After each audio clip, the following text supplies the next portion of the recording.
Hello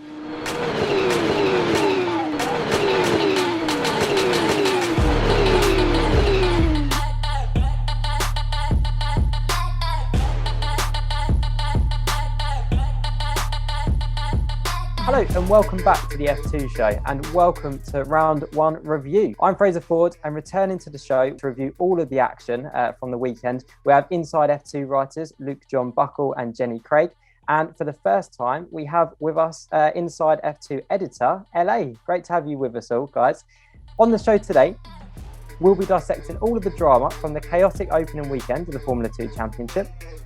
We'll be assessing the race format and seeing what our panel made of it, having seen it for the first time.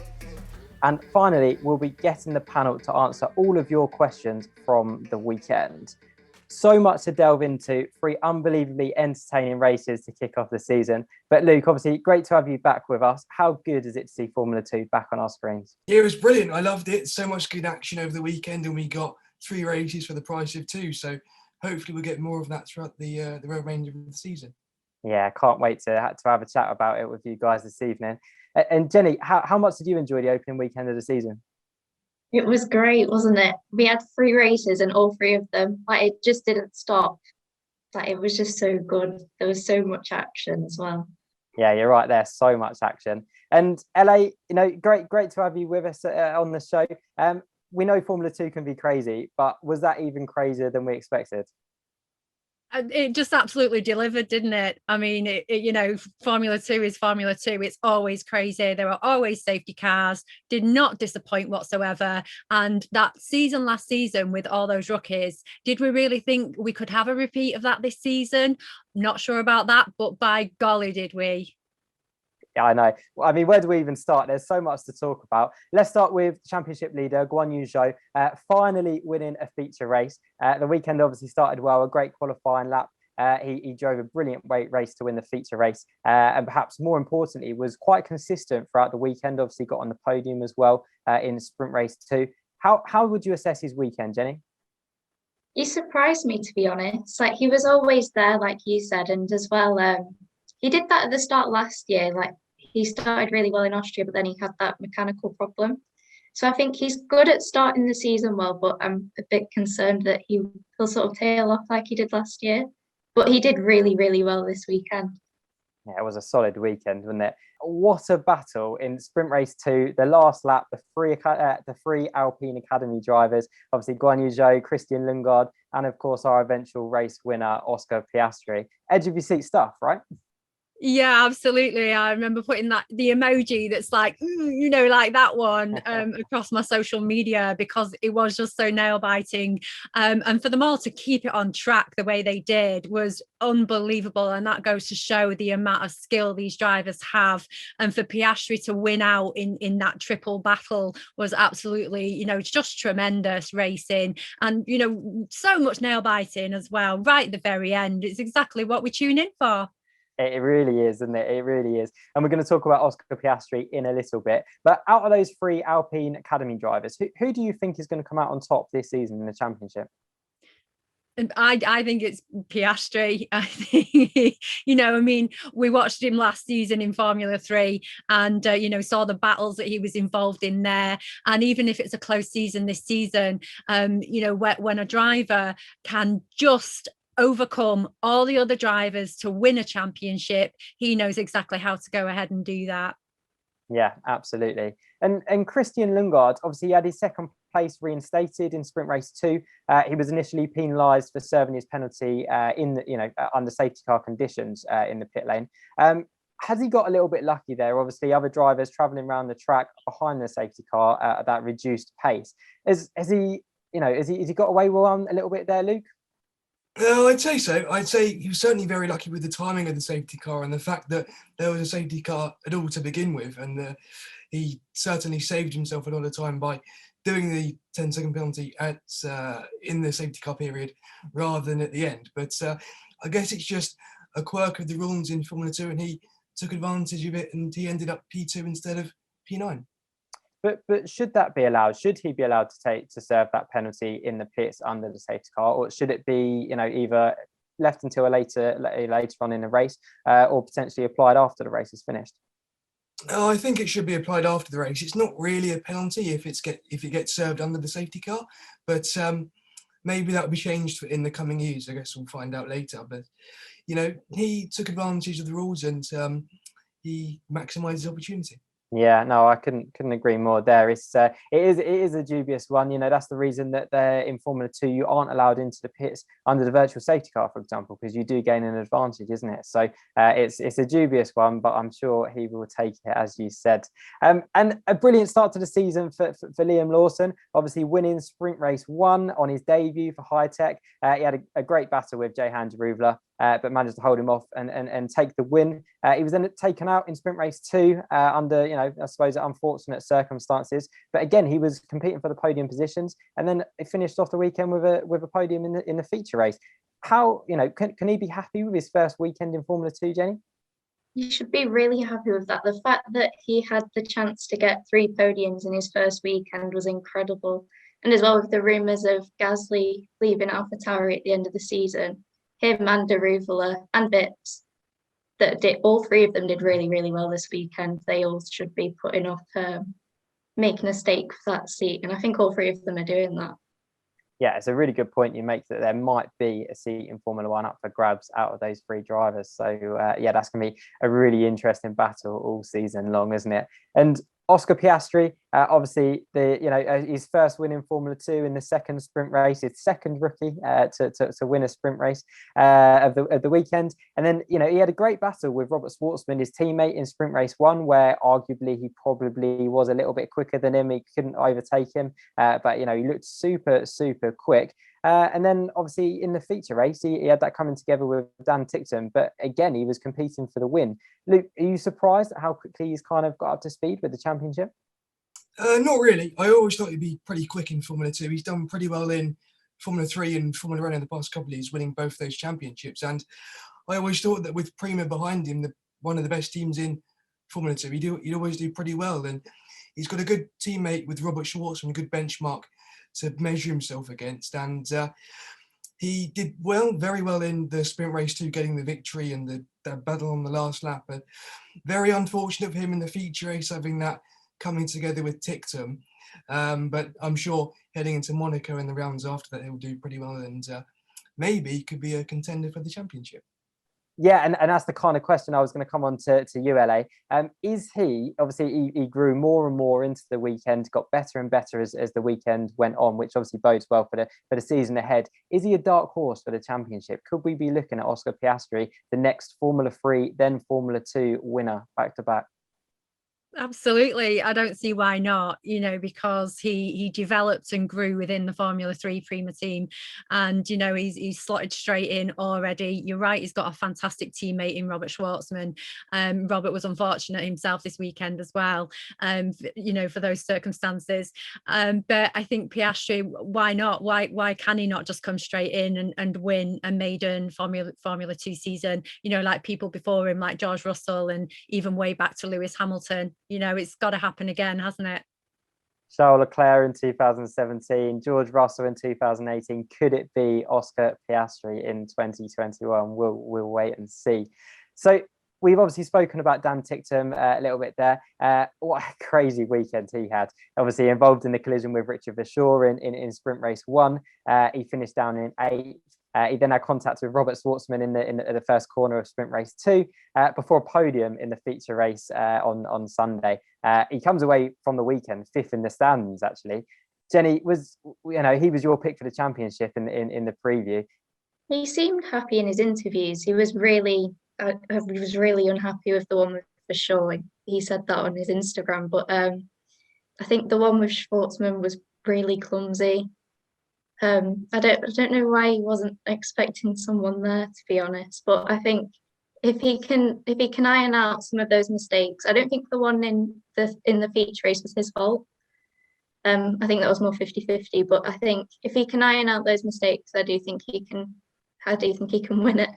Yeah, we'll wait and see. We actually have a question from Twitter. So at Scouse F1 has asked us, will Ticktum's antics on track and on the radio stop him from progressing into Formula 1 despite his clear ability? LA, do you want to take that one? I think there might be a couple of teams that might not necessarily agree with him being so outspoken, but I also think there's Formula One teams out there, such as Christian Horner, Red Bull. They just want a driver that will drive their car, and with Dan, I actually really like the guy, and I've picked him to be champion this season as well. I can see a great amount of potential in him to be a Formula One champion, not necessarily and not just a Formula 2 champion. Even if he doesn't win it this season, I think he'll absolutely come in the top 2 or top 3. And I do think he'll be in Formula One next season, or I don't even think there'll be a season after. I think he'll be in Formula One. I can see a very James Hunt about him, and that's not just the way he speaks, and he's got this charm for me that's quite endearing, because he says how it is. He isn't absolutely disrespectful on the radio. He just says how it is. He says what he feels. And, there's teams out there that might have to give him a bit of coaching if they want him to verbally behave a little bit more. But 100%, I don't think it will put any team off from signing him next season in Formula One. I'm sure he won't mind being compared to James Hunt. I'm sure he won't mind that at all. Obviously, George Russell moving on in Formula One, potentially moving on to the Mercedes seat if one becomes available, which I kind of think one might be up for grabs. So there might be a seat at Williams. Obviously, he's in the Williams Driver Academy. Do you think that's where he'll fit in? You've mentioned, obviously, Christian Horner there. He used to be a Red Bull Academy driver as well. Where could you see him in Formula One? I can see him going up maybe in the AlphaTauri seat, to be perfectly honest with you, because he has had the connections previously. And if Christian Horner or Helmut Marko want Dan Ticktum in that car next season, that will absolutely happen. He showed a lot of maturity in Sprint Race 1. Where over the radio, when he did have that coming together with Richard Verschoor, that was a lot more mature than what we're used to from Dan, isn't it? Yeah, he absolutely is showing a lot more maturity, and it's like anybody in life. I mean, I'm over a certain age, and I still have a moment. You don't suddenly 25. You don't suddenly sort of grow up and become this, perfect adult just because you get to a certain age or because you've got a certain job. You've got a personality, and you absolutely shouldn't come out of a mold just because you're in an elite sport. These guys aren't molded, and I really like to see their personalities, no matter how exuberant or how, you have your Lewis Hamilton that does all his fashion shows when, pre-COVID, and he lives the life he lives, and it's fantastic to see the life he lives. And then it's also nice to maybe see some of the quieter lives, like Kimi Räikkönen. There's a huge family man, that shows his family and his kids on his social media. And you talk about breaking the mold. I think that's Dan. Fair enough, he absolutely breaks the mold, and I like it. Bring some personalities back in. And I think that the Netflix documentary only brings out the personalities more, doesn't it? It makes them even more important. And I think people do enjoy seeing those personalities, don't they? And Dan certainly does have that. So yeah, like the Formula 2 Chasing the Dream, it's absolutely fantastic documentary series that is a fly on the wall, and that does show their personalities. I loved the little scene with Dan in his I'm assuming it was a cold tub at Silverstone. What a bit of fun, just to throw a few rubber duckies and a little Lilo in there, and would have been a bit more amusing. Yeah, absolutely. So another person who had a pretty crazy weekend, probably a bit of a messy weekend by his standards, was Robert Schwartzman. His weekend was very much undone in qualifying. Obviously, a mechanical issue meant he couldn't complete his final qualifying lap. Probably not the start to the weekend, to the season that he would have hoped for, LA. No, I'm sure that he would have wanted to have got a running start exactly like he did last season, with those couple of podiums that he got. And it was unfortunate. I mean, he did finish P4 in Sprint Race 1. Obviously, he retired in Sprint Race 2 and the P7 in the feature race. So he's 8th at the moment with 16 points. And yeah, I'm sure that he wanted to at least be in the top 2, because of how last season started. But as we've seen last season and every season, you don't necessarily have to hit the ground running to win a championship. Yeah, you're right there. Mick Schumacher obviously started slow and obviously went on to win it, didn't he? And Robert Schwartzman was your pick as champion this year, Luke. Obviously, you said that if he had a good start to the season, then he can use that as a springboard and kind of put together a championship winning campaign. Do you still think that he can? And, how much will this weekend dent his confidence? Will he be able to recover from this weekend? Yeah, I'd say so. There's still 7 rounds to go and plenty of points to play for.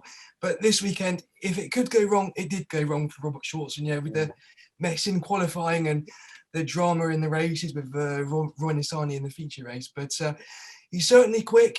He got the fastest lap in the feature race and took some good races last year. If he can just build on that this year, he'll definitely be a contender. He just needs a bit of luck on his side.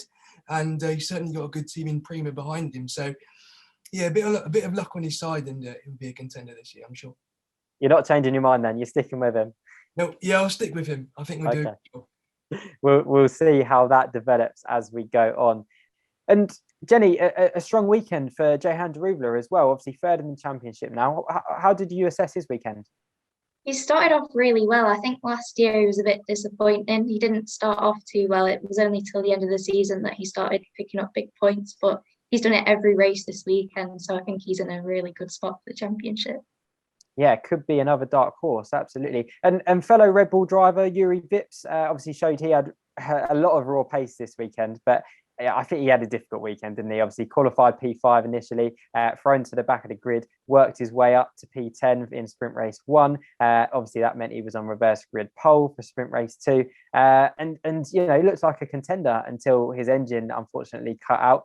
How different could his weekend have been, LA, if he didn't have that penalty in qualifying and if he didn't have that mechanical issue? I'm kind of not so sure sometimes, because if things like that happen where they get a bit of fire in their belly because they might feel like there's a bit of an injustice or something that's not quite fair happening, it can sometimes spur them on to maybe take more risks or to be a bit more angry about things. I'm not sure. I don't know Yuri Vips. I've no idea if he gets angry, but sometimes you kind of wonder if he was calm and normal, would he have still have finished in the same position? Don't really know. And I do feel that some drivers do make a bit of a charge when they're a bit angry or a bit provoked. So I kind of feel like sometimes it can bring the best out of a driver, even though for them personally and for the team, it's probably not an ideal situation. And Luke, obviously, we've spoken about the 3 Alpine drivers. Who do we fancy? There's 3 Red Bull drivers as well, aren't there? You've got Yuri Vips, you've got Liam Lawson, and you've got Jehan Derouvler, who have all had really, strong starts to the season or shown potential. Who do you think will come out on top in that battle? Difficult to say, but out of the Red Bull drivers, I'd say Liam Lawson. I'd say he did very well early in the weekend, getting the victory, and did well in Formula 3 past couple of years. So if he can just build the consistency and the qualifying into his campaign, he can do a good job. He just needs a bit of luck on his side because he had the issue with the contact in sprint race 2, which cost him a good result. So yeah, if he has some luck on his side, he can do a good job, and he's certainly one to watch out for.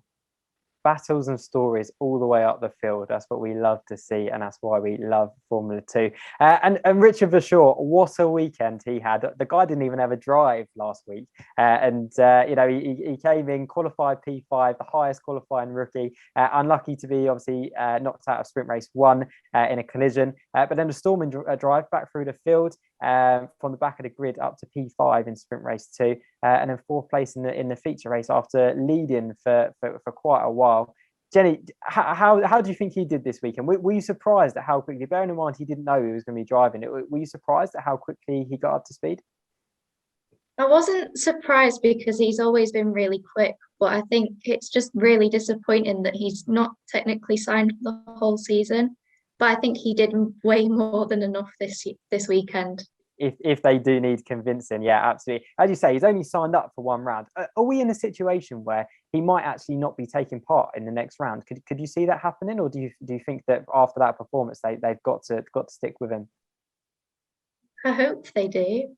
He did incredible. I feel like he went a bit under the radar as well. And he said on his Instagram that he was disappointed not to get a big result, but he got two really, really good results. I think he meant a podium, but he was close enough. So obviously this weekend was the first time that we've seen the new race format in action. We discussed it in quite a bit of detail on the preview show. Having seen it in action, Luke, what did you make of it? I loved it. I thought it was great. You know, you got 3 races for the price of 2. And once you get your head around the qualifying format and the whole reverse grids and how the grids are determined, it's brilliant, you know.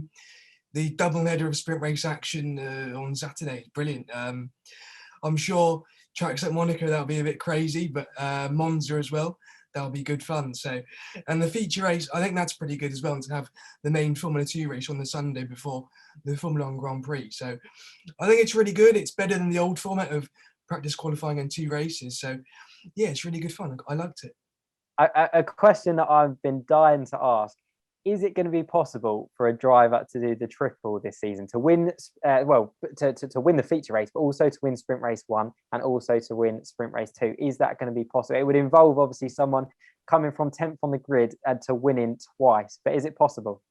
Yeah, I'd say so, especially on tracks like Monza and Silverstone where you can pass. But I'd definitely say so. I mean, we've seen it done a couple of times in the past where drivers have done the double, but yeah, I'd say it's possible, and certainly it'll be something to behold if it does happen. And actually, Oscar Piastri, obviously competing for the win in sprint race 2, he was competing for the win. Sorry, he won sprint race 2, and he was competing for the win in the feature race. And actually, he was 5th, wasn't he, in sprint race 1? So, and that was his first Formula 2 race, so not far away. So maybe it is possible. And how brilliant would that be? The first ever triple winning driver, if you like. And I think we should agree right now, guys, that if anyone does the triple this season, they should be put straight in a Formula 1 car immediately, because it would be outrageous, wouldn't it? It would be really good. Okay, so question time from our panel now.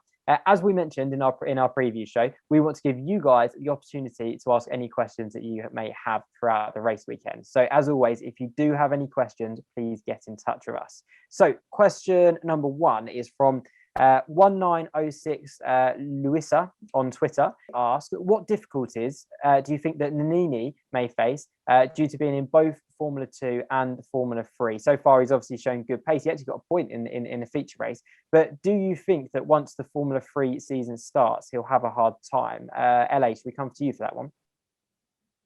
I'm not so sure. I'm sure he's fit enough. There might, I don't know about the traveling. Would that be a bit too much? Sometimes it can just make a driver rise to the occasion. And, you know, for him to, you know, look, these guys are car racers.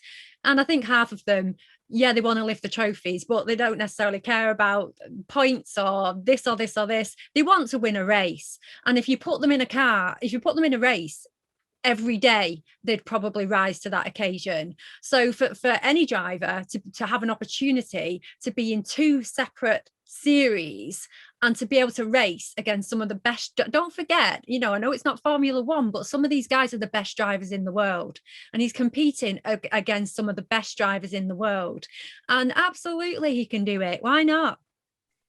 How do you think he'll cope with the transition from a Formula 2 car back to a Formula 3 car, back to a Formula 2 car? Do you think that'll make it have any difference, or do you think as soon as you get in the car, he just adapts straight away and it'll be off? No, I think these guys are very well trained. It's even like if you look at Jack Aitken last season, you know, going from his Formula 2 car straight into that Williams and, you know, performing 60 laps before his little blip, turn around, still finish the race. You know, he was thrust into that as much as George Russell was thrust into the Mercedes. Jack Aitken was thrust from an 18-inch rimmed Formula 2 car. He hadn't tested, don't forget, for quite a few races. He tested earlier in the season for Williams, and then he gets thrown into that Sakhir Grand Prix. Look at how he performed. I mean, that is the absolute quality that Formula 3 and Formula 2 produces these days. Yeah, I couldn't agree more. And I really enjoyed Jack Aitken's tweet at the weekend as well. I thought it was brilliant. At When the Wheels Come Off on Twitter asked, how is reliability so poor from a car that is now a few years into its life cycle? Luke, do you want to answer that one? It might have something to do with Delara, maybe the way they manufacture the parts, but difficult to say. Maybe it's the way the drivers are driving, but yeah, difficult one. I'm sure in 2018 we had the issue with the clutch, didn't we, with the start, and they even resorted to rolling starts, didn't they, for Austria and I think another round too. But I'm sure as the season goes on and in the years to come, we'll get more and more on top of it. But yeah, it's not perfect for the moment, but hopefully in the next few years they get more on top of it. Yeah, and should fire extinguishers still be going off in the cars? We've seen it before, Pierre Gasly, Mick Schumacher, and obviously it happened to Petkov at the weekend. Should that still be happening, or should we be past that stage now? It definitely shouldn't be happening. It's certainly not a new thing, though. It happened with Kimi Räikkönen, I think, more than 10 years ago in Formula One, but certainly not a new thing. I think it's just maybe the way the car's built or maybe something like that. It certainly shouldn't be happening. And basically, you take a driver out of contention from a race. It's just a disaster. But yeah, hopefully they get on top of it and hopefully it didn't happen again. Yeah, fingers crossed. And at Williams Support on Twitter asked, are there any concerns about the amount of weaving drivers are doing to protect their places even this early in the season, Jenny? I think there's a point where it gets too far. Like there was definitely points this weekend where it got a bit far, but I think it's hard to penalize as well, because there's different extents where it's okay, and then there's different extents where it's not. At Ari TH Feeder on Twitter says, so this is more of a statement than a question, but they say, I see that Campos are really in a bit of a crisis at the moment. Look at Samaya, he's doing better at Charouz this season than he did in a Campos last season. And it's a good point. Are Campos struggling? And obviously Samaya, a much better weekend for him this season. He's gone from last season where he didn't really look like anywhere near as, you know, he picks up 2 11th place finishes in both sprint races this week. Are Campos struggling a little bit, LA? Well, I mean, he's 2 11 places in the 16th, but he's still on 0 points, which is equal to Campos at the moment, on 0 points for both Petkov and Boschung. Yes, they are the only team at the minute not to have scored a point in the championship, but it's still the first race weekend. You know, you've still got their drivers. They had one retirement each, Boschung in sprint race 1 and Petkov on the feature race. Get that the right way round. 17th, 13th and 15th. You know, there's 22 drivers, so those finishing positions aren't absolutely terrible. I don't know if there's been any effects on the team with the very sad passing of Adrian. I've no idea, and let's hope, you know, that's not a factor. Let's just hope that it's the team just waiting to get their season started. And you know, I'm sure that they can. I'm sure those drivers are incredible drivers. You know, we know this. They will score points, and I think it's really exciting to know that as soon as they do score points, you know, all the teams are will have scored a point this season.